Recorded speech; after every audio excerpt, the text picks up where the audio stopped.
MT media Odisha को subscribe करें, bell icon को ज़रूर दबाएं। अल्हम्दुलिल्लाहि व कफ़ा व सलामुन अला इबादिहिल्लज़ीना इस्तफ़ा अम्मा बाद फ़अऊज़ु बिल्लाहि मिनश शैतानिर रजीम बिस्मिल्लाहिर रहमानिर रहीम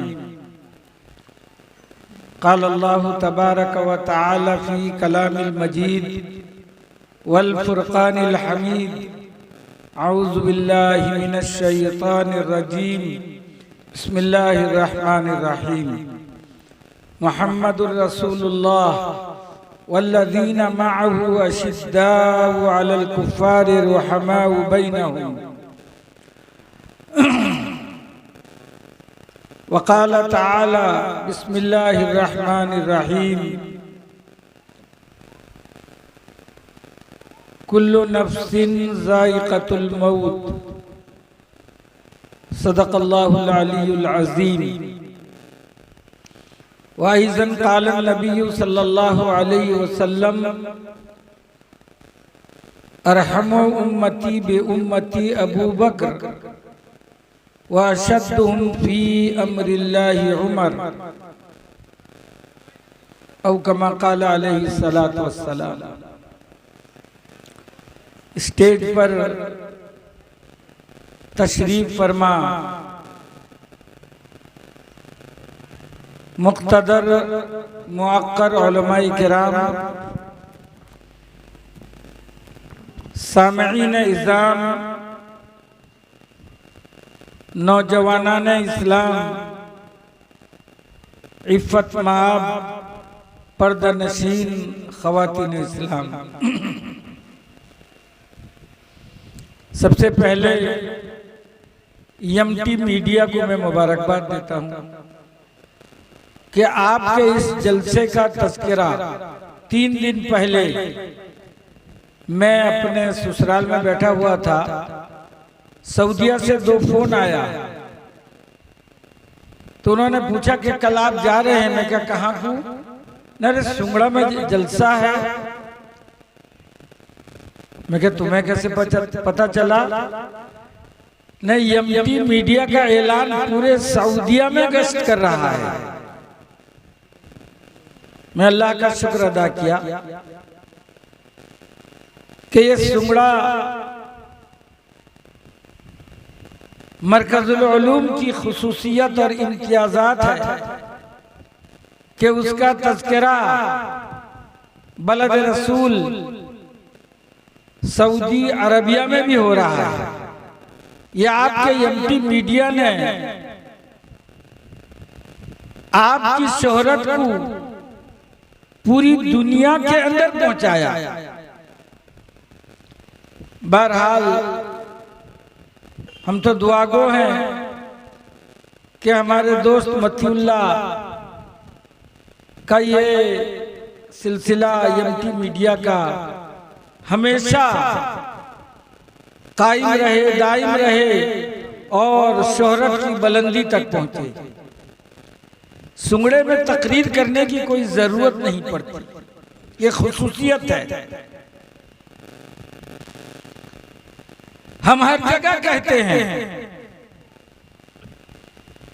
हर मजलिस में कहते हैं कि अगर दीन और इस्लाम, कुरान और हदीस, रसूल और सहाबा की बात को सुनने का मिजाज है, अकीदत और अजमत के साथ कोई सुनता है तो अहलियाना सुंगड़ा है। ये सुंगड़े के लोग हैं। मैं आपके सामने आपकी तारीफ नहीं कर रहा हूं, हकीकत यही है। और जो हमारे अकाबिर उलमा मुल्क से, दारुल उलूम देवबंद से आते हैं, वो सुंगड़े के लोगों की और आवाम की अपने इलाके में तारीफ करते हैं और तासुर पेश करते हैं कि वाकई वो जगह ऐसा है, वो मकाम ऐसा है, वहाँ के लोग ऐसे हैं कि उनके दिलों में उलमा की अजमत है, उनके दिलों में उलमा की कद्र है। अल्लाह तबारक व तआला इस हुस्न ज़न को और इस अजमत को सुबह क़यामत तक जिंदा रखे, सलामत रखे।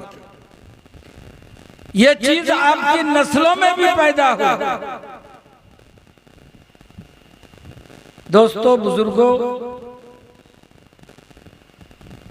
ये आज की महफिल, आज की तकरीब ईसाले सवाब जनाब मरहूम मगफूर हमीदुल्लाह साहब, हमीदुल्लाह साहब के लिए मुनाकिद किया गया है। बड़ी अच्छी बात है। और जगहों में, खुद हमारे इलाके में उलमा ने ऐसा मिजाज बनाया, मदरसे के जिम्मेदारों ने ऐसा मिजाज बनाया कि कौन मरे और मेरे मदरसे के बच्चे पहले जाएं। और फिर शर्त है, किसी मदरसे का 500 का रसीद कटेगा, बच्चे खाएंगे भी। किसी का 1000 है, किसी का 1100 है, लेकिन सुंगड़े वालों का ये मिजाज नहीं। ये मेरे अकाबिर, ये मेरे दोनों बुजुर्गों का बड़ा एहसान है कि अकीदे के एतबार से जितनी मजबूती अहलियाने सुंगड़े के अंदर है वो कहीं नहीं है। उलमा हमारे यहाँ भरे पड़े हैं। हमारे इलाके में 8-9 मदरसे हैं, लेकिन हाल यही है। शायद कोई घर ऐसा होगा कि किसी के इंतकाल के बाद 40वां कलमा खानी दुआए यूनुस बड़े एहतमाम के साथ करते हैं। और जो मदरसे वाले भेजते हैं वो उनको ये नहीं समझाते कि ईसाले सवाब का जलसा कर, ईसाले सवाब करके मदरसे के बच्चों को खाना खिला दो, ये नहीं कहते। चला हुआ है, अल्लाह का करम है कि अल्लाह ने आपके इस इलाके को बिदात से, खुराफात से और इन रुसूमात से अल्लाह ने बचाया। दोस्तों, बुजुर्गों, मैंने पहली आयत कुरान मुकद्दस की तिलावत की।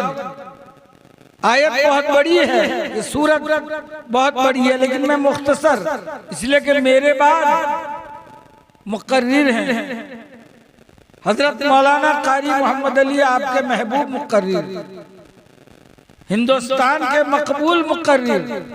इसी तरह हजरत अमीर शरीयत सानी रहमतुल्लाह अलैह के लख्त जिगर सरखीले उलमा, जो पूरे मुल्क और चप्पे चप्पे में जिनकी खिताबत का जादू चल रहा है, वो भी तशरीफ लाएंगे। इसके अलावा हजरत मौलाना बिलाल साहब कासमी जीदा मजदू, वो भी तशरीफ फरमा है। हजरत मौलाना ज़ईमुल इस्लाम मौजूद है, लेकिन उनकी तबीयत अलील है। तो मैं कह रहा था कि मैंने कुरान मुकद्दस की 2 आयत तिलावत की और हदीस पाक का एक टुकड़ा मुख्तसर शेखैन के बारे में, जो अल्लाह के नबी सल्लल्लाहु अलैहि वसल्लम ने जो खुतबे जुमे में खतीब और आइम्मा पढ़ते हैं, वही हदीस मैंने पढ़ी है। पहली आयत के अंदर हजरत सहाबा किराम रिजवानुल्लाहि ताला अलैहिम अजमईन के तकद्दुस का, उनके तकवा व तहारत का अल्लाह तबारक व तआला ने तज़किरा फरमाया कि अल्लाह के रसूल के साथ कौन लोग थे, कैसे लोग थे, उनका ज़ुहद कैसा था, उनका तकवा कैसा था, उनकी पाकीज़गी कैसी थी, उनकी दियानत कैसी थी, उनका ईमान कितना कवी था। वो दीन इस्लाम के लिए अपनी जान को किस तरह कुर्बान किए, अपने माल को अल्लाह के रास्ते में किस तरह कुर्बान किए। इस आयत मुकद्दसा के अंदर उनका तज़किरा है कि जब वो हुकूमत में बैठे, जब वो आला मनसब पर अल्लाह ने उनको फाइज किया, तो उनकी जिंदगी कैसे गुजरी। वो अपनी कौम के साथ, मिल्लत के साथ किस तरह पेश आए, उनकी इब्तिदाई जिंदगी कैसी, ईमान लाने के बाद उनकी जिंदगी कैसी, और आखिरी जिंदगी उनकी कैसी, उसके बाद उनके औलादों की जिंदगी कैसी, ये सारी चीजों का तज़किरा कुरान और अहादीस मुक़द्दसा के अंदर भरा पड़ा है। मैंने अपने असातिज़े से सुना हज़रत सिद्दीक़ अकबर की फजीलत के सिलसिले में, जब फ़क़ीहुल उम्मत मुहद्दिस अकबर हजरत मौलाना मुफ्ती सईद अहमद साहब पालनपुरी नवर अल्लाह मरक़दहू ने हमें इब्ने माजा पढ़ाया, जब फ़ज़ाइल सहाबा आया, फ़ज़ाइल अबू बकर आया, फ़ज़ाइल उमर आया, तो बड़ी बहुत ही मुफस्सल और मुदल्लल के साथ उनके फ़ज़ाइल को, उनके मनाक़िब को, उनकी सीरत को, उनकी हुकूमत को, उनकी जिंदगी को बयान किया। आज हमें कमी है कि आज हम हजरत साहबा किराम के तक़द्दुस को बयान नहीं करते। आज हम साहबा किराम के फ़ज़ाइल और मनाक़िब को बयान नहीं करते। आज अगर हुकूमत का सलीका किसी ने सिखाया, आज अगर हुकूमत का ढंग किसी ने बताया, जिंदगी गुजारने का सलीका किसी ने बताया, तो हजरत साहबा किराम रिज़वानुल्लाहि अलैहिम अजमईन की मुक़द्दस ज़ात है। दोस्तों बुजुर्गों, मुल्क के अंदर इर्तिदाद का तूफान खड़ा हुआ है, मुर्तद होते जा रहे हैं, मुसलमान ईमान से हटते जा रहे हैं, कुफ्र को इख्तियार करते जा रहे हैं। मैं अभी मरकज़ुल उलूम में बैठा था, ये परसों की बात है, रुड़की का एक शख्स तबलीगी जमात का अमीर 13 चिल्ला लगाया उसने, खुद उसका स्टेटमेंट कल मैं सुना, 13 चिल्ला और 6 मरतबा 4 महीने लगाया। वो परसों इस्लाम से हटकर सनातन धर्म कबूल कर लिया और कुरान पर ऐसा इल्जाम लगाया। मैं मौलाना से बता रहा था कि फुज़ैल अहमद नासरी ने कल बड़ी तफसील के साथ दोस्तों बुजुर्गों उसका जवाब दिया है। उसने जो कुरान पर दोस्तों बुजुर्गों कीचड़ उछाला, कुरान को बदनाम किया, वो सुनने के और कहने के लायक। वजह यह है तबलीगी जमात पर 13 क्या, अगर 50 चिल्ला लगा ले, अगर उलमा की मैयत नहीं है, उलमा की सोहबत नहीं है, मसाइल फज़ाइल को उलमा से नहीं पूछ रहे हैं, तो कल उसकी ज़बानी में सुन रहा था, नतीजा यही होगा, अल्लाह न करे कि हम भी कहीं इर्तिदाद की तरफ कदम बढ़ा दें। हजरत साहबा किराम रिज़वानुल्लाहि अलैहिम अजमईन के फ़ज़ाइल और मनाक़िब को आज हम बयान करना छोड़ दिए। उन्होंने सलीका बताया, हुकूमत करने का सलीका बताया।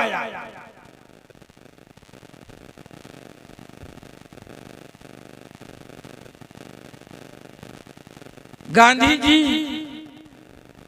मुल्क की तकसीम के बाद जब पहली हुकूमत बनी मुल्क के अंदर, तो उन्होंने नेहरू को बुलाकर कहा कि अगर मुल्क के अंदर, दुनिया के अंदर बड़े बड़े बादशाह गुजरे, वजीर आजम गुजरे, शहनशाह गुजरे, किन किन का नाम लूं, लेकिन अगर हुकूमत चलाना है और जिंदगी के आखिरी सांस तक चैन और सुकून इत्मीनान के साथ हुकूमत चलाना है, तो दो शख्स की सीरत का मुताला अगर कर लोगे, पढ़ लोगे, रिसर्च कर लोगे, तो हुकूमत चलाने में तुम्हें आसानी होगी। एक खलीफा अव्वल सैयदना अबू बकर सिद्दीक और दूसरे खलीफा दोम सैयदना उमर इब्न खत्ताब रज़ी अल्लाह ताला।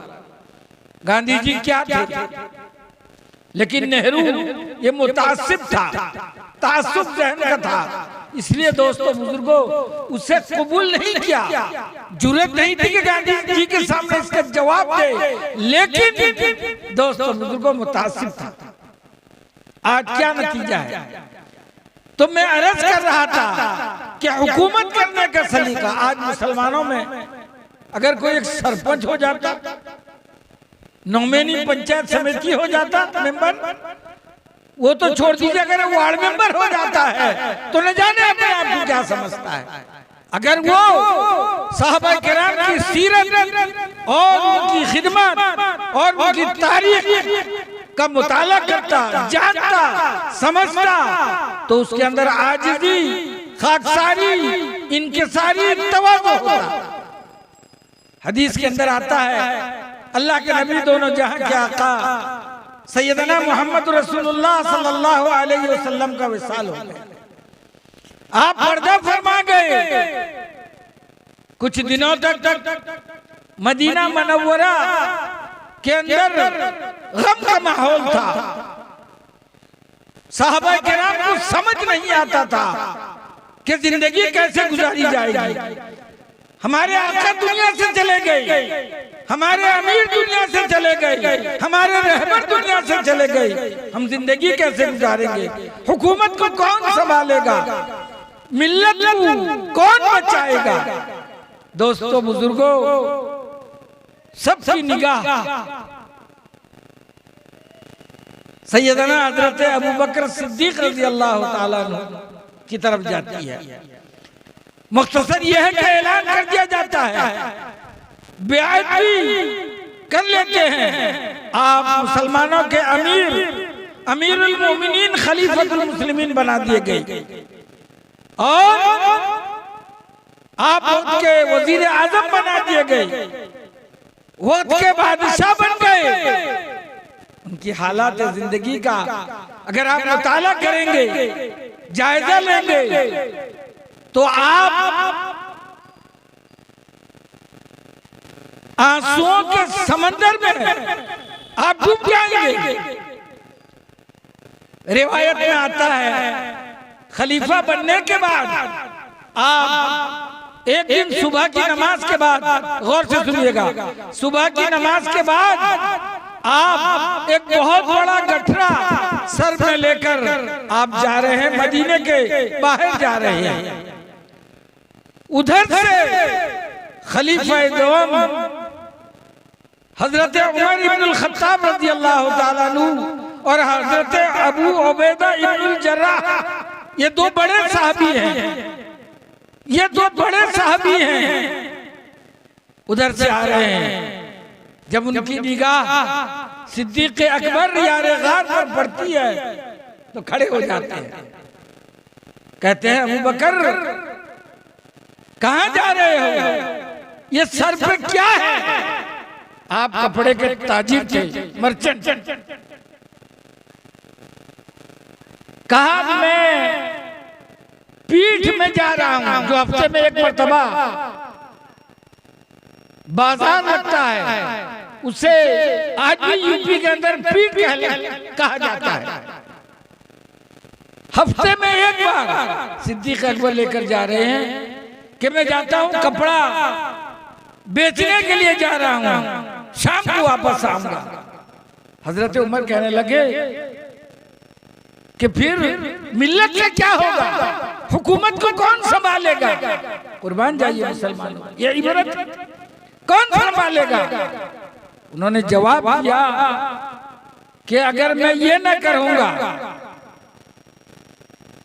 तो मेरे अहलो अयाल की कफालत कैसे होगी? मेरे बच्चे कहां से खाएंगे? मेरा घर कैसे चलेगा? हजरत उमर रज़ी अल्लाह ताला अन्हु ने फरमाया, इसे हम सोचेंगे, हम मशवरा करेंगे कि आपका घर कैसे चलेगा, आपके अहले अयाल की किफालत कैसे होगी। आपको ये छोड़ना है, तिजारत छोड़ना है, अब हाकिम बने हैं, अब बादशाह बने हैं, अमीरुल मोमिनीन खलीफतुल मुस्लिमीन बनाए गए हैं, अल्लाह के नबी के बाद सहाबा ने आपसे बैत किया है, मनसब हुकूमत आपको सौंपी गई है। उस जमाने में सुबह से जाते थे, पीठ के अंदर अपना कारोबार करते थे, तिजारत करते थे, शाम हो, शाम के बाद घर लौटते थे। हजरत अबू बकर ने हजरत उमर के मशवरे को कबूल किया। रिवायत में आता है कि दूसरे दिन हजरत उमर रज़ी अल्लाह ताला अन्हु ने मशवरे के लिए अजिल्ला सहाबा को बुलाया कि फारूक आजम अमीरुल मोमिनीन बनाए गए, हम सब ने बैत की है उनके हाथों, उनका घर कैसे चलेगा, अगर वो कारोबार करेंगे, अगर तिजारत करेंगे, उनका घर कैसे चलेगा। दोस्तों बुजुर्गों, हजरत अबू बकर को बुलाया गया कि आप अपने घर के खर्चे के बारे में आप हमें बताइए कि कितने रकम से आपका घर चल सकता है। कुर्बान जाइए, कुर्बान जाइए। आज 2 बेटे, 3 बेटे, 4 बेटे, खुद भी कमाने के बाद, मुलाजिमत के बाद, कारोबार के बाद चैन सुकून नहीं, बरकत नहीं। यही ज़बान पर सुबह शाम हमारे आया। हजरत अबू बकर ने बहुत ही तंगी, बहुत ही उसरत के साथ लिख कर दिया कि इतने पैसे से मेरे अहलो अयाल की किफालत हो सकती है, चल सकता है। मंजूर हो गया, चलता रहा, हुकूमत चलता रहा, घर भी चलता रहा। कुछ महीनों के बाद सुनने की और इबरत की बात यही है जो मैं सुनाना चाहता हूँ। हजरत अबू बकर की अहलिया ने आकर रात के खाने में बैठी और कहने लगी कि हजरत घर के बच्चों का मुतालबा है कि बहुत दिनों से मीठा नहीं खाए हैं, मीठा नहीं खाए हैं, मीठा खाने का मुतालबा घर के बच्चे कर रहे हैं। दोस्तों बुजुर्गों, वो ऐसे मुस्तजाबु दावत थे, वो ऐसे बरगुज़ीदा थे जिनके बारे में, जिनकी दोस्तों बुजुर्गों हर चीज के बारे में, जिनके ईमान के बारे में, जिनकी पाकिज़गी के बारे में, जिनकी दियानतदारी के बारे में, जानेसारी के बारे में तो कुरान ने रिकॉर्ड किया, वही के जरिए अल्लाह ने मुत्तला किया। उनके घर का ये हाल है। मीठा खाने का कह रहे कई महीने गुजर गए।